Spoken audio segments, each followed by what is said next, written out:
SFC chairman గా సిరిసిల్ల రాజయ్య బాధ్యతలు. నా విధులను సమర్థవంతంగా నిర్వహిస్తా రాజయ్య. ఇక వరంగల్ నుంచి లేనట్టే, ఇక అయిపోయింది. వరంగల్ ఎంపీ నుంచి తప్పుకున్నట్టు. స్థానిక సంస్థలను గత సర్కార్ తీవ్ర ఇబ్బందులు పెట్టిందని fire.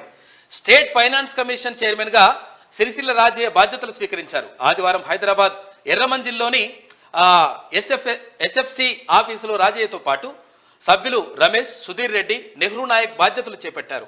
SFC member secretary Smita Sabharwal ఈ కార్యక్రమంలో పాల్గొన్నారు. అంటూ నిజంగా మాజీ అంటే ఎంపీగా వరంగల్ ఎంపీగా ఉన్నారు. తర్వాత కొన్ని అంటే చిన్న కారణాల వల్ల కొంచెం మళ్ళా కొద్దిసేపు బ్రేక్ వచ్చింది. అయితే మళ్ళీ ఆయన ఇప్పుడు వరంగల్ నుంచి ఎంపీగా పోటీ చేస్తారనేటువంటి ప్రచారం కూడా జరిగింది. ఆయన కూడా దానికి సన్నాహాలు చేసుకున్నాడు. అయితే ఏదేమైనప్పటికీ అక్కడ కాంగ్రెస్ పార్టీ అధిష్టానం ఒక నిర్ణయం తీసుకున్నది.